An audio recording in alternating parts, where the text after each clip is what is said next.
नमस्कार, आप देख रहे हैं न्यूज़ नोट और मैं हूं आपके साथ मोहम्मद तौकीर आलम। आप देख रहे हैं बिहार पंचायत चुनाव 2021 इन एसोसिएशन विद मैथ सब रानीबाग सिमरी बख्तियारपुर सहरसा।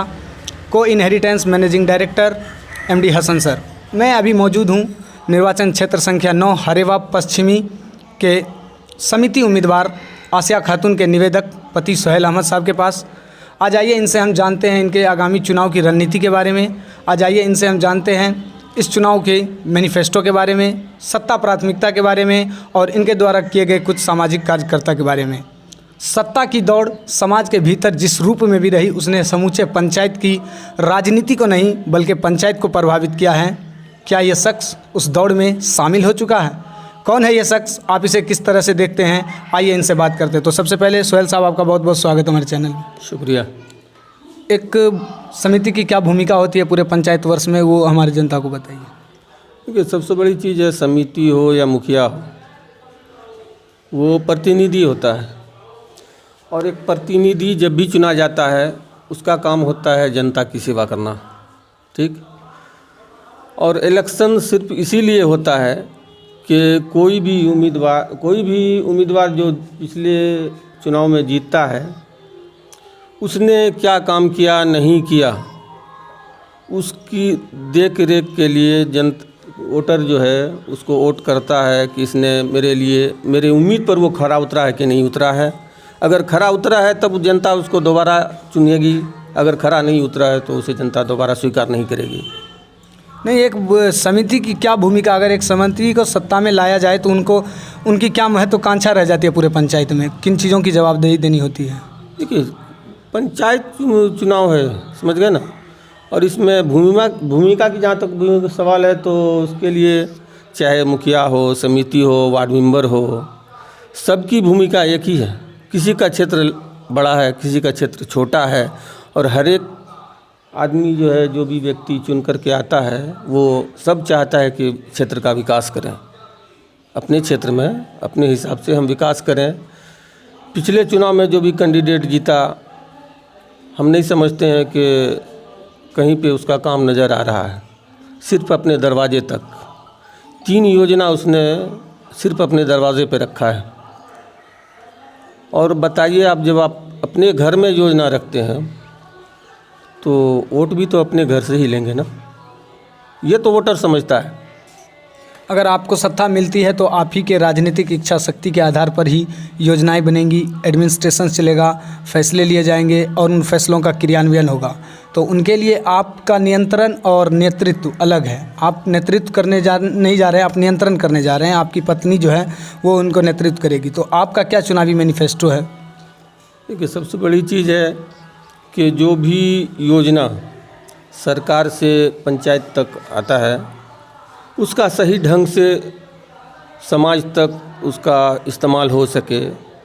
जिस तरह से आज के दौर में लूट खसोट मचा हुआ है, अभी मैंने आपको बताया कि 3 योजना पिछले चुनाव में जो कैंडिडेट जीता, उसने 3 योजना सिर्फ और सिर्फ 17 नंबर वार्ड में किया, और सिर्फ अपने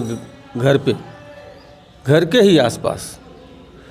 और मैं ऐसा नहीं करने जा रहा हूँ। मेरा जो भी काम होगा, मैंने लोगों से यही वादा किया, अपने वोटर से यही वादा किया है कि मैं योजना कहाँ से लाऊंगा उससे कोई मतलब नहीं है, लेकिन वार्ड कोई छूटा नहीं रहेगा, छूटेगा नहीं। हर वार्ड में काम होगा, हर वार्ड को एक नज़र से देखा जाएगा और काम होगा। अगर काम नहीं करेंगे तो दोबारा जनता मुझे फिर नहीं स्वीकार करेगी। सवाल एक और बनता है कि एक आपके अधीन जो क्रियाएं आने वाली है, तो वो मुखिया हो या वार्ड सदस्य हो, उन तमाम पदों से अलग होने वाला है। आपको ब्लॉक स्तरीय काम करना है, आपको एक ऐसा काम करना है जिनका जिम्मा आप मुखिया को नहीं दे सकते हैं, मुखिया आपको जिम्मा दे सकता है। आपके पंचायत में दो आप पश्चिमी से चुनाव लड़ रहे हैं, तो पश्चिमी चुनाव के जनता की क्या समस्या हैं? देखिए, समस्याएं तो ढेर सारी हैं। इंदिरा आवास है, वृद्धा पेंशन है, सड़क जर्जर पड़ी हुई है, अभी आपने देखा होगा, इस रास्ते से गुजरे होंगे। पुलिया हर जगह डैमेज है, कब हादसा हो जाएगा उसकी कोई गारंटी नहीं है। ये सारी समस्याएं हमारी नज़र में है। हम चाहेंगे कि जनता मुझे अपने हाथ में सत्ता दे और मैं इस सारी समस्याओं का समाधान जो है अच्छी तरह कर सकूं। तो सवाल तो ऐसे में ये बनता है कि अगर आपको सत्ता दे भी जाती है तो इन सारी समस्याओं का समाधान आपके अधीन में होने नहीं जा रहा है। सड़क हो या फिर गली नाली हो, उनका तो समाधान जो वो मुखिया करेंगे, तो फिर आप क्या करेंगे? देखिए, योजना तो समिति को भी मिलता है ना। योजना जो भी है वो समिति के अधीन भी आता है, उसके हाथ में भी योजनाएं मिलती हैं और उन्हीं योजनाओं को मैं अच्छी तरह से एक जगह सीमित करके नहीं, हर वार्ड में कुछ न कुछ डेवलपमेंट का काम करूंगा और कोशिश करूंगा कि जनता की उम्मीद पर खरा उतरूं। आपका कोई चुनावी बैकग्राउंड, इससे पहले कभी चुनाव में लड़ा? हाँ, इससे पहले मैं पहला चुनाव जो 2001 या 2000 में हुआ था, उसमें मैं, हालांकि उस टाइम में मेरा पाँव टूटा हुआ था, मैं वार्ड सदस्य लड़ा था चूँकि बेड पे था और उसमें वार्ड सदस्य जीता भी था और उप मुखिया भी बना था। दूसरी बार 2006 में जब चुनाव हुआ तो उसमें मैंने समिति से अपना किया था, नामांकन किया था, समिति में उम्मीदवार था और उस चुनाव में मैं दुर्भाग्यपूर्ण हार गया और दूसरी पोजीशन मेरी थी। और इंशाल्लाह इस बार उम्मीद है जनता से कि जनता मुझे ज़रूर चुनेगी, इसलिए कि देखिए, हालांकि समाज में कोई किसी को कुछ देता नहीं है, लेकिन जनता जानती है कि कौन हक पे खरा उतरेगा, उसी हिसाब से वो चुनती है।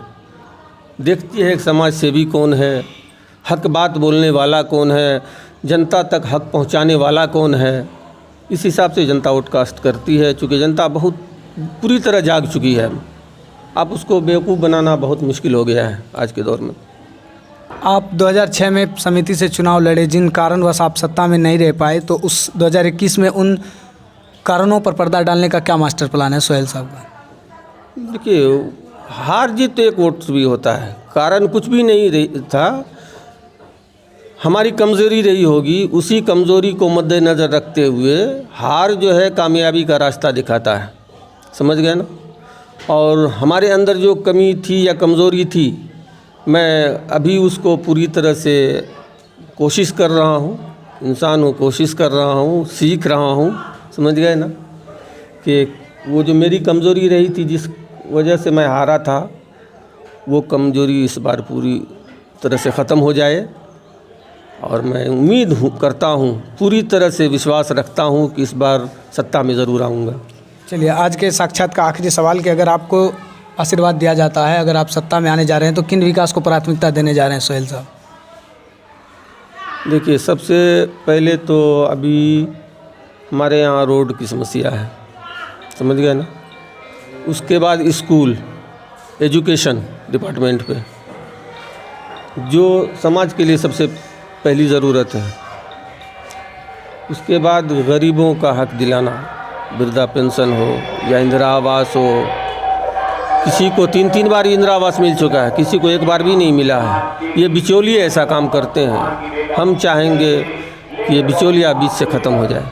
बहुत बहुत शुक्रिया हमारे साथ बातचीत करने के लिए। ये थे पति निवेदक सोहेल अहमद साहब, जिनका चुनाव चिन्ह नारियल छाप है। चुनावी बैकग्राउंड अच्छा है, बतौर उप मुखिया के समाज में रहे हैं, बतौर समिति में दूसरे नंबर पर रहे हैं। एक बार फिर से चुनावी होड़ में अपनी सत्ता आजमाने के लिए एक बार फिर बड़े ही दमखम के साथ समिति का चुनाव लड़ रहे हैं। आप देख रहे थे न्यूज़ नोट और मैं हूं आपके साथ मोहम्मद तौकीर आलम।